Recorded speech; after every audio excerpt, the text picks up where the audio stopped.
Programme मद्दे मुकाबिल में खुशामदीद। मैं हूं रबिया एहसन और मेरे साथ मौजूद हैं आमिर मतीन और रऊफ क्लासरा। और आज के प्रोग्राम में जिन मौज़ूआत पे हम बात करेंगे उसमें सबसे पहले आज़ाद कश्मीर इंतखाबात की मुहिम उरूज पर, मरियम नवाज के बड़े जलसे, इमरान खान हुकूमत की काबीना ने आज़ाद कश्मीर इंतखाबात की सर तोड़ कोशिशें शुरू कर दी, पीपल्स पार्टी ने आसिफा को मैदान में उतार दिया।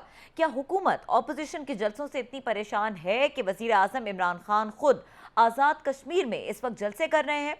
इसके अलावा बात करेंगे बजट के बाद जहांगीर तरीन ने एक बार फिर अपने साथियों को मुतहर्रिक कर दिया। नथिया गली के ठंडे माहौल में गर्म फैसलों के लिए 2 अगस्त को 40 अरकान पंजाब असम्बली का इजलास बुला लिया। अगला इलेक्शन कैसे लड़ा जाए, हिकमत अमली तय की जाएगी। इसके अलावा बात करेंगे ईद से कबल महंगाई का तूफान, पेट्रोल महंगा करने के बाद चीनी, आटा, घी भी अवाम की दस्तरस से बाहर हो गया। कार्टेल्स को तोड़ने के तमाम हुकूमती दावे फाइलों तक महदूद हो गए हैं। सबसे पहले आमिर साहब, जो एक आज़ाद कश्मीर की इलेक्शन कैंपेन है, एक माहौल बना हुआ है और पहले ही आपने प्रिडिक्ट कर दिया कि कुछ ज़्यादा इन इलेक्शन से आप कोई अनएक्सपेक्टेड रिजल्ट्स ना रखें, क्योंकि वफाक में जो गवर्नमेंट होती है वही इस तरह के इलेक्शन में गवर्नमेंट बनाती है। लेकिन मरियम के जलसे जो हैं उनमें को बहुत ही अलग किस्म की, और फिर आसिफा ने एंट्री दी, उनकी तो मेरे ख्याल से वो ग्रूमिंग ट्रेनिंग वाला प्रोसेस चल रहा है। मैंने बिल्कुल भी ये नहीं कहा कि वो, मैंने ये तारीखी पस मंज़र बताया है जी कि जी। आज 73 साल में तो खैर आज़ाद कश्मीर इलेक्शन ही थे। जब से इलेक्शन शुरू हुए हैं वहाँ पे आज तक कभी भी कोई गवर्नमेंट, वहाँ पे जो भी इलेक्शन हुई है, जो इस्लामाबाद में जिसकी गवर्नमेंट होती है वो जीतते हैं। अगर ऐसा हो जाता है तो ये बहुत बड़ा अपसेट होगा कि नून लीग अगर वहाँ से जीत जाती है उस वक्त में, जबकि पीटीआई गवर्नमेंट इस्लामाबाद में है। मगर अब उसमें क्वेश्चन ये है कि जलसे जो हैं मरियम नवाज़ के बहुत बड़े हो रहे हैं, इसमें कोई शक ही नहीं है। और वो तकरीरें भी बड़ी ज़बरदस्त कर रही हैं और उनको तकरीर करनी आती भी है और सख्त भी होती है और बड़ी उसके लिए मजमा भी इकट्ठा हो जाता है। पर मैं, मेरे कश्मीरी भाइयों का एक वहाँ पे ट्रेंड ज़रूर है। मैं ये कहूँगा कि वहाँ ट्रांसफार्मर अगर ख़राब हो जाता है तो नीचे 400 आदमी इकट्ठा हो जाता है। वहाँ उनके शहर में, छोटे शहर में कम कोई बड़े लोग आते हैं, सभी के जलसे बड़े होते हैं। बिलावल का भी बड़ा था, इमरान खान का भी बड़ा है, पर इनका बिल्कुल जो है बड़े जलसे हैं। अब अगर ये तो जीत जाती हैं इस हद तक कि ये मेजॉरिटी बना लेते हैं, गवर्नमेंट बना लेते हैं। याद रहे कि पीडीएम टूट चुकी है, अगर बनने की पॉसिबिलिटी हुई तो वो कोलिशन गवर्नमेंट है, पीपल्स पार्टी और ये मिला के बनाने की। अकेली मेजॉरिटी लेते हैं फिर तो ये बहुत ही बड़ा अपसेट है।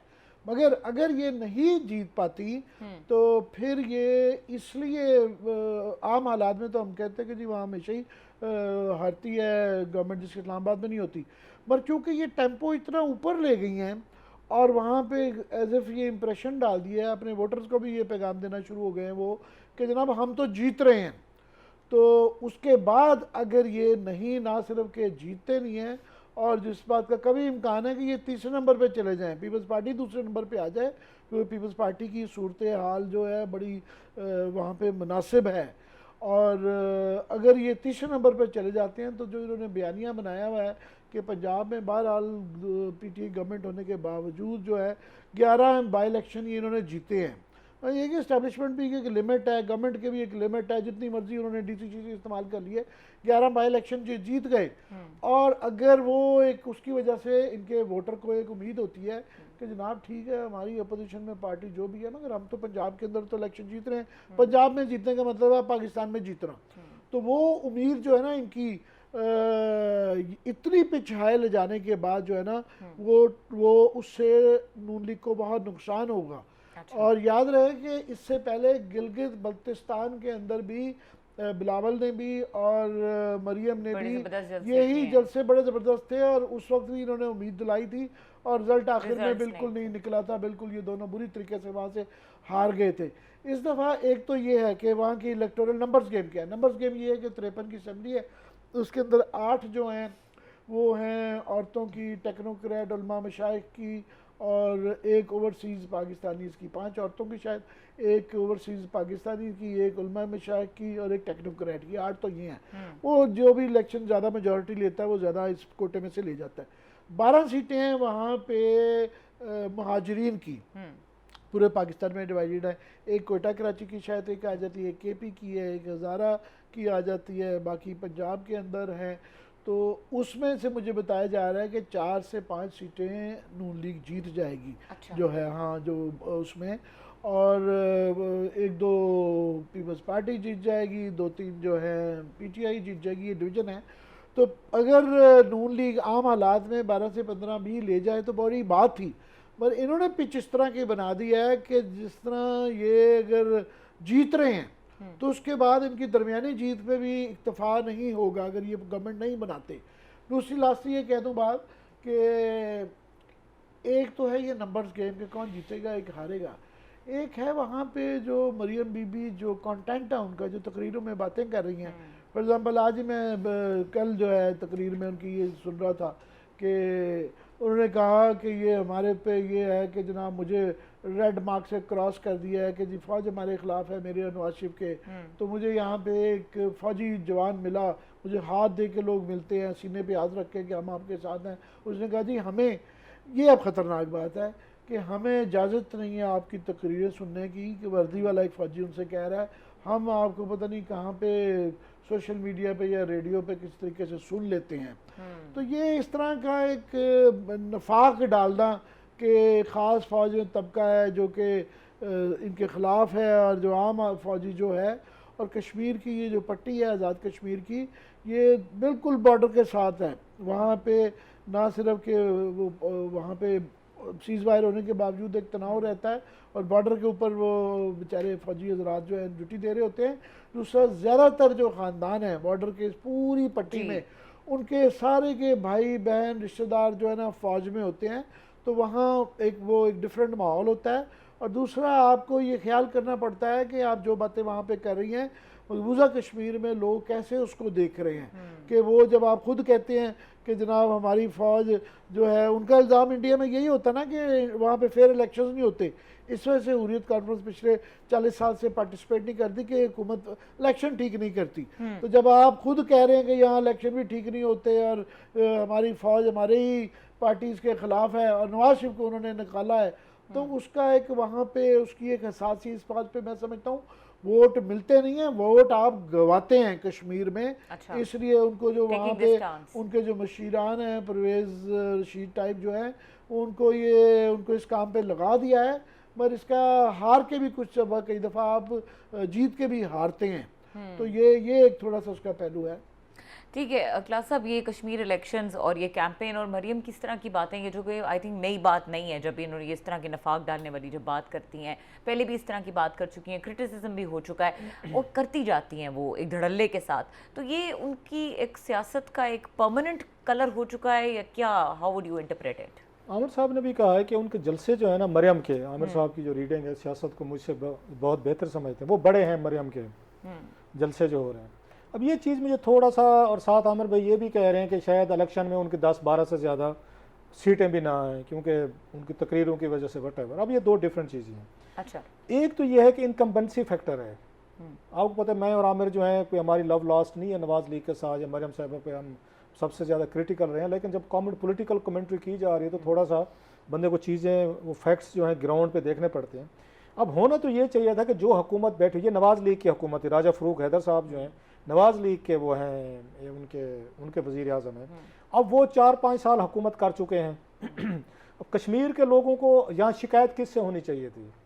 उनको नवाज लीग से होनी चाहिए थी, राजा फ़रूक हैदर से होनी चाहिए थी, मरियम नवाज की पार्टी से होनी चाहिए थी, और इमरान खान साहब जो हैं उनकी तरफ उनका ज़्यादा रुझान, उनका नज़र होना चाहिए था, उनके जलसे जुलूसों का कि जनाब कि ये लोग हैं, ये हमें रेस्क्यू करेंगे और ये जो बैड यहाँ पे हुकूमत रही है इससे हमारी निजात होगी। अब हो उलट रहा है, लोग ज़्यादा अगर इसके जलसों में जा रहे हैं या मरियम नवाज साहबा के, तो इट मीन जो राजा फ़रूक हैदर की हुकूमत थी उनसे शिकायतें इनको कम थी, या अदरवाइज तो ये होता है कि सिटिंग गवर्नमेंट जो होती है उसके खिलाफ लोगों का एंगर जो होता है वो ज़्यादा होता है। अपोजिशन के जलसों में लोग जो है ज़्यादा जाते हैं। इमरान खान साहब अपोजिशन में है, पीपल्स पार्टी अपोजिशन में है। अब हो ये रहा है कि उन दोनों के जलसे जो है कंपैरेटिवली मरियम के जलसों से वो कम है, जो आमिर साहब भी कह रहे हैं, रीड भी नज़र भी आ रहा है सारा, और पैशन भी लोगों को नज़र आ रहा है। और तीसरी बात यह है कि पता है उनको वहाँ कश्मीर के लोगों को कि इनका एंटी एस्टेब्लिशमेंट एक स्टांस है।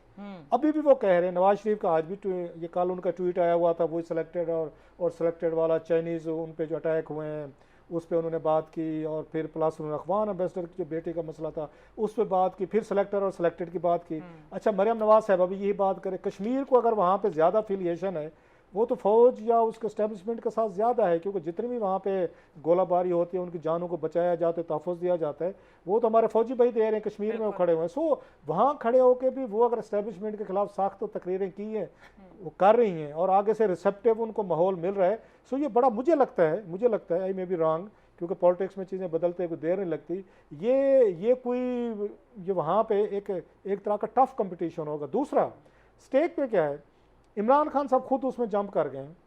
अब इन्होंने जो बंदे भेजे थे, जो मुझे थोड़ा सा एक उसमें लग रहा है कश्मीरी उस पर ना रिएक्ट करें, इन्होंने जिन वुज़रा को भेजा था वहाँ पे आप जाएं और तकरीरें करें, सारे नॉन कश्मीरी थे। सही। और उन्होंने जाके कश्मीर का कल्चर चीज़ें देखे बगैर, में बहुत सारे वहाँ कश्मीर के वो जो हैं उनके ट्विटर अकाउंट्स में देख रहा था, कश्मीरी जर्नलिस्ट मुजफ्फराबाद के, उनमें से मोस्टली ने इनकी लैंग्वेज, इनके अल्फाज, इनकी चीज़ें, गाली गलोच, वो गंडापुर टाइप चीज़ें जो लॉन्च की गई हैं वहाँ पे, फायरिंग तो पता नहीं क्या कुछ किया गया है, वो पसंद नहीं की गई वहाँ पे। अच्छा। वो कश्मीरी एक दूसरे को खुद तो कर लें, वो कहते हैं ना खुद वो बेशक एक दूसरे के साथ जो हशर नशर कर लें वो ठीक है, लेकिन उनको बाहर से बंदा है, कोई तीसरा बंदा है, बुली करे, गाली करे, फायरिंग करे, और आपको एक कहते हैं माचो टाइप एक स्टाइल बताया कि यार आपके हम बड़ी चीज़ हैं, और उस पर लोगों का थोड़ा सा रिएक्शन आता है। प्लस जो इलेक्शन कमीशन ऑफ AJK जो है, उन्होंने गंडापुर साहब को कहा कि आप निकल जाएं यहाँ से। अब अब एहतराम ये हुआ है कि इमरान खान साहब ने उनको अपने जलसे में बुला लिया है, वो जो है वो वहीं पर रहे। हालांकि होना ये चाहिए था, आपको कश्मीर के कॉन्स्टिट्यूशन की, उसके इलेक्शन कमीशन की, उनकी रिवायात का थोड़ा सा एहतराम करना चाहिए था, आपको गंडापुर साहब को बुला लेना चाहिए, लेकिन नहीं बुलाया गया। रीज़न, इमरान खान साहब या एस्टेब्लिशमेंट अफोर्ड नहीं कर सकते। मैं आमिर साहब की बात के पॉइंट पे आ रहा हूँ कि ये इलेक्शन लूज करें कश्मीर में। अच्छा। अगर ये इलेक्शन लूज करते हैं, जिसकी कैंपेन मरियम ने चलाई है और इमरान खान साहब खुद जलसों से खिताब करते हैं, मैसेज क्या जाएगा?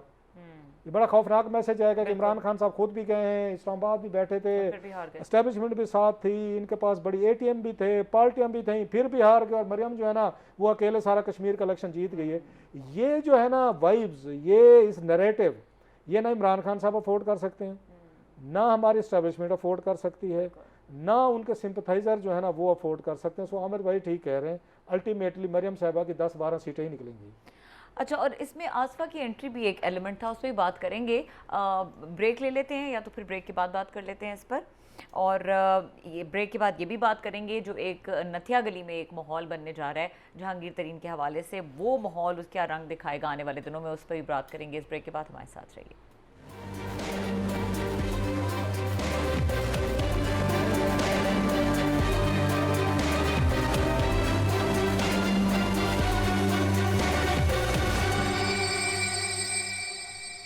Welcome back. बात हो रही है आज़ाद कश्मीर इलेक्शंस की, और जो इसकी कैंपेन के सिलसिले में जो जलसे हो रहे हैं मुख्तलिफ पार्टीज़ की तरफ से। आमिर साहब, आसफा की भी एक एंट्री हमें नज़र आई। वैसे तो इससे पहले भी आसफा कर चुकी हैं जलसे से खिताब, लेकिन अब ये एक इलेक्शन कैंपेन है, और इस वक्त कितना सिग्निफिकेंट है किसी भी कैंडिडेट को किसी पार्टी के लिए ट्रेन करना कि जब इलेक्शंस आ रहे होते हैं तो किस तरह का टेम्परेचर होता है। It's a part of training, या पीपल्स पार्टी मुख्तलिफ जावियों से सोच रही है? मैं कश्मीर का इलेक्शन में और पाकिस्तान के इलेक्शन में जो है ना, यहाँ लोग कई दफ़ा बुरा मनाते हैं जी कश्मीर पाकिस्तान नहीं भाई, उनका एक डिफरेंट आपने एक आइन बनाया हुआ है, उनका अपनी सुप्रीम कोर्ट होती है, अपना इलेक्शन कमीशन भी अपना अलहदा होता है, अपनी नैब भी अपनी है, सारा कुछ उनका अलहदा है। वर्चुअली हमारा ये डिक्लेरेशन है कि वो एक प्रोविजनल गवर्नमेंट है वहाँ पे। तो उसके इलेक्शन में और हमारे इलेक्शन में थोड़ा सा एक फ़र्क होता है। अच्छा। कि ऑफ कोर्स ये मैटर करता है कि ये जलसे और ये बड़े बड़े लीडरान का आना और तकरीरें करना और heat of the moment and passion, ये बड़ा मैटर करता है, हमेशा ही करता है इलेक्शनों में। पर कश्मीर में मेरे ख्याल में, मेरा जो तजर्बा रहा है, वहाँ कम करता है। वहाँ जो ये जोड़ तोड़ होते हैं कि कैंडिडेट कहाँ से देखते हैं, उन्होंने आपने देखना होता है कि कौन सी बरादरी है, तो एक बरादरी का आदमी उधर से खड़ा होता है कि इधर होता है, हर एक की पर्सनल, क्योंकि 5-7 हज़ार पे ज़्यादातर सीटों पे 5,000 और 25,000 के दरमियान में फैसला होना है। यहाँ तो लाखों वोट होते हैं ना, वहाँ 5, और वो शख्सी ताल्लुकात में बड़ा मैटर करता है बिल्कुल। कि कोई आदमी 10,000 से जीत रहा है, 5,000 से, काफ़ी सारी कॉन्स्टिट्यूंसी हैं, पहाड़ों के ऊपर से वोट आना है लोगों से, तो ज़ाती ताल्लुकात Basic जिन्होंने लोगों politics है ने वहाँ पे। जो बेसिक पॉलिटिक्स हैं जिनके ताल्लुकात होते हैं, लोगों ने 4 साल तक एक दूसरे से शख्सी ताल्लुकात बनाए होते हैं और बरादरीज़म बहुत चलता है वहाँ पे, बहुत ज़्यादा बरादरीज़म है। तो ये बहुत मैटर करती है कि ये इन बड़े जलसों के अलावा कि at the end of the day कौन वोट डलवा पाएगा। और तो उसके अंदर जो है ना नून लीग के काफ़ी सारे जो एक प्रॉब्लम इनको आई कि इनके जैसे हमेशा होता है कि वो पीटीआई को कैंडिडेट चले गए, फिर उसके बाद पीपल्स पार्टी का ऑफ कोर्स मेरा समझता हूँ कि आसफा ने अच्छी तकरीरें की और आसफा मैं समझता हूँ कि बिलावल की थोड़ी सी हमें भी मायूसी हो गई है कि शुरू में जो बहुत ज़्यादा पढ़े लिखे आदमी का, एक संजीदा नौजवान का जो वो था कि ऑक्सफोर्ड से पढ़े हुए, अभी वो बहुत ज़्यादा वो सीना फाड़ के बहुत ज़्यादा उनकी विकेट पे जा चुके हैं। वो उनके नेशनल स्टाइल के साथ नहीं जाता, वो अगर वो उस पर रहें ठीक है, Localized हो। थोड़ा सा पार्लियामेंट की स्पीच में और पब्लिक स्पीच में फ़र्क होता है, मगर वो बिल्कुल गंडापुर के करीब करीब ही जा चुके हुए हैं उनका जो बोलने का है। तो वो आसपा धीमे मिजाज के लोग उनको फिर उनमें बेनज़ीर उनकी ढूंढते वालदा हैं, बेनज़ीर बिल्कुल। ढूंढते हैं, तो एक इमोशनल आ जाता है। पीपल्स पार्टी याद रहे कि पूरे पाकिस्तान में इंटीरियर सिंध के बाद सबसे ज़्यादा उनकी पॉकेट जो है वो कश्मीर में है। इतने फॉर एग्जांपल बिलावल साहब आप देखें ना, गुजरात और भिम्बर में बॉर्डर साथ लगता है, गुजरात में या ये आप गुजर खान में आप देखें, डस्का में 200-250 वोटों पे आगे में है। और जो ही आप बॉर्डर के 5 किलोमीटर क्रॉस करते हैं जो वर्किंग बॉर्डर है, तो वहाँ पे 20-20 हज़ार पीपल्स पार्टी वोट देती है। पीपल्स पार्टी या जीतती है या नंबर 2 पे होती है या नंबर 3 मैक्सिमम जा सकता है। ये नहीं कि पंजाब में तो वो 7वें नंबर पे चले गए हुए हैं। तो वहाँ पे पॉकेट्स हैं। दूसरा, पीपल्स पार्टी की जो पिछली गवर्नमेंट थी, इन्होंने डेवलपमेंट का काम मुनासिब करवाया हुआ है। तीसरा, वहाँ पे जो इलेक्शन की जो इंजीनियरिंग के इंचार्ज हैं वो चौधरी रियाज साहब हैं। चौधरी रियाज साहब वो प्राइम मिनिस्टर के एडवाइज़र थे जब ये इससे पहले पीपल्स पार्टी गवर्नमेंट थी, और वो ये सियासी इंजीनियरिंग बहुत समझते हैं कि उन्होंने बेताशा जगहों पे मैं गौर कर रहा था, वर्कर टाइप लोगों को बढ़ा दिया है जिन्होंने लोगों के साथ ताल्लुक़ रखा है। तो ये वहाँ पे ये भी नहीं है, कश्मीर के अंदर ये कैंडिडेट बड़ा इंपॉर्टेंट होता है। तो पीपल्स पार्टी ने कैंडिडेट बड़े अच्छे अंडर द सर्कमस्टांसेस वो किए हैं। अच्छा। और इसलिए मुझे लगता है कि वो दूसरे नंबर पे भी आ सकते हैं। अच्छा। सो बिल्कुल Peoples Party is very much in the race. और ये अगर अपसेट हुआ पीटीआई का, ना मिली उनको ये वाली सीटें, तो शायद कोलिशन गवर्नमेंट बने और शायद पीपल्स पार्टी लीड भी कर रही हो। ठीक है क्लास साहब, जिस तरह से आमिर साहब ने ये कहा कि पीपल्स पार्टी के लिए बहुत एक फेवरेट जगह है इलेक्शन कंटेस्ट करना, और फिर उस तनाजुर में हम ये भी देख रहे हैं कि आसपा इस वक्त कैंपेन को लीड कर रही हैं, तो ये पूरे के पूरे सर्कमस्टांस आप पीपल्स पार्टी के हक में जाते हुए देखते हैं, कोई चांसेस बढ़ते हैं इससे? मैंने सुनी आसफा की तकरीरें, मेरा ख्याल है उसको बहुत सारी अभी प्रैक्टिस की ज़रूरत है। Definitely, एक तो वो जानबूझ के उन्होंने वो जो बेनज़ीर भुट्टो साहबा वाला जो स्टार्ट था ना, वो इनिशियल था कि उनको बिल्कुल एक अंग्रेज़ी स्टाइल में उर्दू बोलनी, तो मैं सुन रहा था उसी में कोशिश कर रही थी उसी तरीके की बोलने की कि उर्दू जो है, हालांकि मेरा ख्याल उर्दू उनकी जो है इतना अरसा रहते हुए पाकिस्तान में बड़े अरसे से इधर ही हैं, तो उनकी उर्दू अब तक ज़्यादा क्लियर हो जानी चाहिए थी। उससे ज़्यादा क्लियर जो है बिलावल भुट्टो ने कर ली अपनी उर्दू जो है, पहले शुरू में इन पर एतराज़ात होते थे। मरियम का अगर आप स्टार्ट के देखें ना, मरियम भी इसी तरीके की थी कि शहनस आ जाती, इमरान खान साहब में बड़ी शहनस थी, ये तकरीर नहीं कर सकते होते थे। अब इमरान खान साहब सबसे ज़्यादा अच्छी तकरीर करते हैं, बातों के हद में तक तो उनसे बेहतर कोई तकरीर कोई नहीं कर सकते करते हैं। तो इसी को बहुत सारी प्रैक्टिस की मैं समझता हूँ ज़रूरत है अभी आसफा को।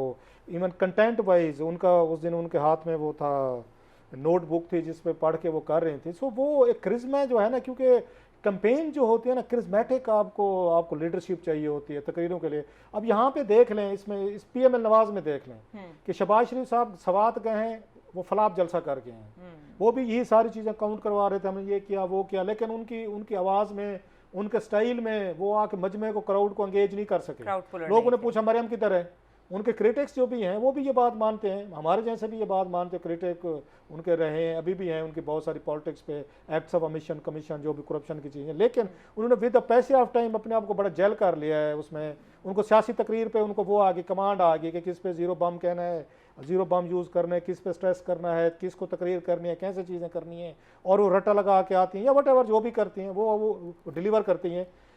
आसफा को मेरा ये ख्याल है कि वो क्राउड को इंस्पायर नहीं कर पा रही, क्योंकि वो again she is a new कमर।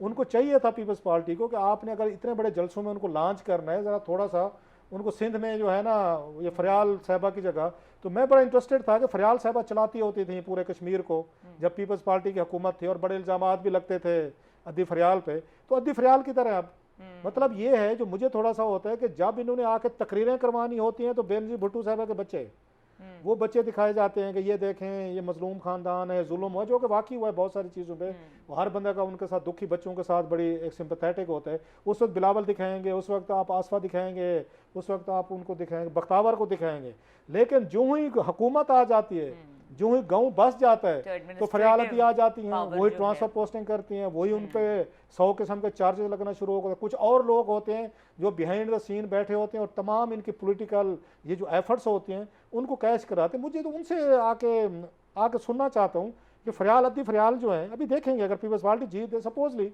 तो सबसे ज़्यादा जोड़ तोड़ लेन देन किसको बनाना है, कैसे बनाना है, क्या करना है, ये सारी चीज़ें फरियाल साहिबा कर रही होंगी।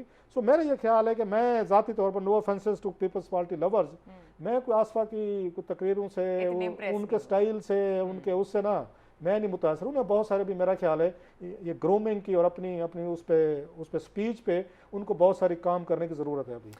ठीक है, बात करेंगे इसके अलावा पीटीआई के अंदर क्या चल रहा है, और ख़ास तौर पे जो जहांगीर तरीन की मीटिंग होने जा रही है इन ईद की छुट्टियों में, उसमें क्या फ़ैसले निकल के आते हैं। ये 40 अरकान है, ये 40 लोगों की जो कहानी है, इसका क्या रंग निकलेगा। इस ब्रेक के बाद इस पर बात करेंगे, हमारे साथ रहिए।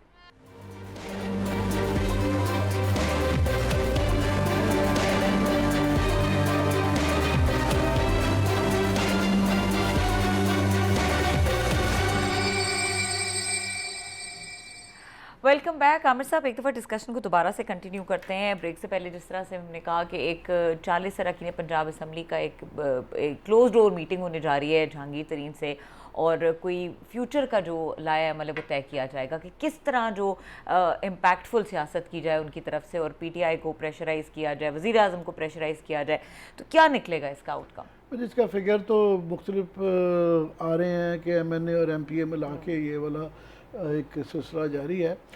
पहले भी एक बहुत ज़्यादा इसके मतलब डराया गया था कि जनाब ये क़यामत आ जाएगी और गवर्नमेंट पंजाब की भी गिर जाएगी और यहाँ बजट पास नहीं होगा। फिर एक बताया गया जी तस्फिया हो गया, और फिर ये भी बताया गया कि वाजिद ज़िया साहब को भी रिमूव कर दिया गया और इंक्वायरी अफसरान भी बदल दिए गए, तो मिला जुला के तफसीर में बजट भी पास हो गया और कोई नहीं, एकदम वो थम गया वो तूफ़ान जो आना था। अब बताया जा रहा है कि वो चांस नहीं ले रहे जहांगीर तरीन साहब कि जनाब ये कॉन्स्टेंटली एक प्रेशर रखा जाएगा, जब तक वो बहाल नहीं होते तो जब तक ये प्रेशर रखा जाएगा। ये इस तरह के लोग जो है हजरात, ये प्रेशर ग्रुप जो है, ये प्रेशर ग्रुप अब बन गया हुआ है, सो फॉरवर्ड ग्रुप अभी नहीं कह सकते, प्रेशर ग्रुप है। तो प्रेशर ग्रुप का प्रेशर कायम रखा जाएगा, इनको मिलाता जुलाते रहेंगे। अब ये जो बुलाए जा रहे हैं ये खैरा गली में, वहाँ पे जहांगीर तरीन साहब का मुझे ये बताया गया है कि वो जिस तरह जेम्स बॉन्ड की फिल्मों में होता है ना, वो माउंटेन शेटो होता है। अच्छा। कि वो बिल्कुल वो जो where eagles dare to fly वाली जो इस तरह करके वो शेटो वहाँ बनाया गया है। शायद हेलीपैड भी है, कुछ को बाय रोड जाएंगे, कुछ हेलीपैड के ऊपर जाएंगे, और वहाँ बिल्कुल वो अच्छी उनकी मेज़बानी के बड़े किस्से मशहूर हैं। अच्छा। तो ये बेचारे इनमें से आधे जो हैं गरीबड़े हैं, गरीबड़े इन द सेंस हैं कि वो टेंशन चाहते हैं कि हम MP MNA बन गए हैं, हमारे भी करोड़ों लग गए हैं और हमने करोड़ों बनाने थे। उनको गवर्नमेंट ने घास नहीं डाली हुई और अभी बेचारे रो रहे हैं कुछ कि जी हमें डेवलपमेंट फंड्स नहीं दिए जा रहे, पार्लियामेंट्री सेक्रेटरी नहीं किसी को बनाया गया, किसी को इलाके के मर्जी का डिप्टी मिनिस्टर वो नहीं है। तो उनकी जो पार्शल तसल्ली एक तो वो हो जाती है कि जो स्टेक्स पे हैं जहांगीर तरीन साहब के, वो एक तो ऑफ कोर्स अरबों रुपए की एक स्टेक्स है, और जितने वो जो बताया जाता है चीनी के जो फिगर सुनते हैं कि 1 रुपये बढ़ने से 5 अरब रुपये का फ़ायदा है, तो वो अरबों खरबों बन चुके हुए हैं, सारे चीनी माफिया ने पैसे बना लिए हुए हैं। तो ये बड़ी थोड़ी सी रकम होगी, मगर उससे ये है कि ये गरीबड़ों की आंखें चुधिया जाती हैं, अच्छे आला किस्म के आम खाएंगे, रोटी खाएंगे, हेलीकॉप्टरों में जाएंगे, तो एक वो उधर से है। दूसरा, उसके डरा के वो भी समझते हैं कि गवर्नमेंट को हम डरा सकेंगे मज़ीद, इनसे भी कुछ मिल जाएगा कि देखा वरना हम अंकल जहांगीर के पास चले जाएंगे। तो वो, मगर मैं ये समझता हूँ कि ये इमरान खान साहब जिनका नाम है, वो वक्ती तौर पे वो मजबूर हो गए हैं पसपा होने पे, और उन्होंने बजट भी गुजार लिया, वो भी करवा लिया, मगर वो एक गिरा बांध लेते हैं। अच्छा, ये आप देख लीजिएगा, इनमें से 90% लोगों को मार्क कर लिया गया है कि अगली दफ़ा ये इनको टिकटें नहीं मिलेंगी। अच्छा। ये बिल्कुल, ये कहीं इधर जाएंगे उधर जाएंगे, तो इनका पॉलिटिकल करियर अब ये देखना होगा कि बीच में हर किस्म के अच्छे बुरे ताकतवर कमज़ोर लोग हैं, कि कितने लोग हैं जिनको दूसरी जगह से टिकट मिलेगी, कितने अपने दम पे जीत सकते हैं। मगर ये इनके 90% की गिरा बांध ली गई है। और ये अब जो अब से और तब के इलेक्शनों के दरमियान में जितना बनाया जा सकता है अब बना लें। तो और दूसरा ये कि जहांगीर तरीन साहब भी मेरा ख्याल है इस तरीके से बहुत ज़्यादा ये क्रूडली करके शायद ज़रूरी नहीं है कि ये बच जाएं। विल सी, अभी वॉर ऑफ नर्व्स चल रही है और ये चलती जाएगी, देखेंगे। मगर आप देखें ना, एक तफ्तीश हो रही है, क्या नहीं को हमें बताया जाता है कि जी FIA कर रही है, नैब कर रही है। तो ये फिर क्या तरीकाकार है कि आप गवर्नमेंट के लोग 40 इकट्ठे होकर कि जी हम ये तफ्तीश नहीं होने दे रहे। तो ये क्या मुल्क है, क्या गवर्नमेंट है, क्या रियासत है, क्या इदारे हैं। अच्छा अखलाक साहब, ये 2 अगस्त से 4 अगस्त तक जो ये इजलास चलना है, और उसमें कुछ ये भी कहा जा रहा है कि अपने हलकों के हवाले से बताएंगे जो वहाँ पर अरकान इस इजलास में शिरकत करेंगे, और ये बताया जाएगा कि सियासी इत्तेहाद के ऑप्शंस क्या क्या मौजूद हैं। तो ये is it a part of menu कि पीपल्स पार्टी से मुमकिन है कोई इत्तेहाद किया जा सकता है, या PMLQ से किसी किस्म का इत्तेहाद करके इस प्रेशर को मज़ीद बढ़ाया जा सकता है? ये हो सकता है ऑप्शन में? आमिर साहब ने अभी कहा है कि इमरान खान साहब ने गिरह बांध ली है और 90% जो है ना उनको टिकटें नहीं मिलेंगी। मेरा ख्याल 90% इनमें, इस ग्रुप में वो लोग हैं जिन्होंने इमरान खान ने जिनको टिकटें नहीं दी थी। अच्छा। 2018 के इलेक्शंस में इनमें मोस्टली वो लोग हैं जो इमरान खान से अपने आप को एफिलिएट फील नहीं करते, ना अब्लाइज फील करते हैं। ये वो लोग हैं जिनको जहांगीर तरीन साहब जो हैं अपने जहाज़ पे अपने खर्चे पे उनको बनी गाला भी ले जाते रहे हैं, और जिन्होंने वहाँ पे एक आगे बंदे इनको भी इकट्ठे करके दिए, इमरान खान साहब को दिए कि वज़ीर आज़म बने। बुज़दार साहब जैसे बंदे को भी, जिनको कोई नहीं जानता था, इमरान खान साहब भी नहीं जानते थे, उनको भी बंदे इकट्ठे करके दिए। सो इनमें से मोस्टली लोग वो हैं जो अपनी ताड़ पे जीते हुए हैं, और उस वक्त जीते हुए जब इमरान खान साहब का पॉपुलैरिटी पीक पे थी। ठीक है। 2018 में, 2023 में क्या होता है, 5 साल आपका बहुत सारी चीज़ें, इनकम्बेंसी फैक्टर आ जाते हैं, हुकूमत से नाराज़गी। सो वो अपने आप को थोड़ा सा आज़ाद फील करते हैं कि जिन्होंने हमें 2018 में टिकटें नहीं दी थी वो 2023 में भी नहीं देंगे। उन्होंने ये सोचा हुआ है। दूसरा, ये गिरह बांधने वाली चीज़ इमरान खान साहब ने चौधरियों के खिलाफ भी बांधी हुई थी। गिरह बाल के पूरे का पूरा गुठड़ी बांधी हुई थी। आमिर भाई को याद आ जाएगा, इतनी बड़ी गठड़ी थी जो पिछले 20 साल से उठा के फिर रहे थे, पंजाब के सबसे बड़े डाकू, वो लुट गए, वो तबाह हो गए, वो बर्बाद हो गए, फलान हो गए, ये हो गया। सारी तकरीरें हमने सुनी हुई हैं। सिर्फ 10 लोग थे उनके साथ। परवेज इलाही ने 10 MPA के साथ उन्होंने यहाँ पे उस पर क्या नरखरे कहते हैं, अंगूठा रख के उन्होंने जनाब, यही इमरान खान साहब जो गिरह रखने वाले हैं, उन्होंने गिरह भी खुलवाई हैं। अच्छा। और दांतों से खुलवाई हैं एक एक करके। हाँ। उन्होंने जनाब वहाँ भी अपनी उन्होंने सीट ली है, स्पीकर। 10 लोगों की क्या औकात थी? ये तो 40 है सपोजली। अगर इनकी कोई औकात नहीं और इन पे गिरह रख ली गई है, तो वहाँ तो हजूर आपके पास सिर्फ 10 थे। उन 10 के काम देख नचा के रख दिया उन्होंने चौधरी परवेज इलाही, नचा के पूरे का पूरा इमरान। वो आके मौला फजल रहमान साहब को भी लेके उनको भी फंड किया, उनको भी स्पॉन्सर किया, उन सभी गालियाँ दिलवाई उन्होंने, पूरे की पूरी हुकूमत को दिलवाई, और यहीं घर पे बिठा के दिलवाई। और ये इमरान खान साहब नाराज रहे कि चौधरी उनके साथ मिले हुए हैं। उन्होंने वहाँ पे अपने 2 बड़े तगड़े किस्म के, उन्होंने चीमा साहब को भी वजीर बनवा दिया, और कामिल अली आगा को भी उन्होंने वो जो है उनको सेनेटर बनवा दिया 10 सीटों के साथ। जरा जहन में रखें, जरा गेम देखेंगे। चौधरी होती है पंजाब में जी 25 चाहिए होती, PTI से वोट डलवाए। वो जो डाकू कहते हैं, डाकू से वोट डलवाए उन्होंने, डाकू को वोट दिलवाए उन्होंने, खान साहब ने खुद। अब जरा देखते हैं आपके बाद आखिरी उनका एक उन्होंने वहाँ पे यासिर साहब हैं, एक जो यासिर अमार यासिर हैं, उनको वजारत भी लेके दी। अपनी मर्जी के ब्यूरोक्रेट भी लगवाए हुए हैं, अपने अपने इजला में सेक्रेटरीज भी लगवाए हुए हैं। आखिरी काम फंसा हुआ था जिसकी बहुत बड़ी गांठ थी, बहुत बड़ी गठड़ी थी, वो थी मोने सलाई साहब की।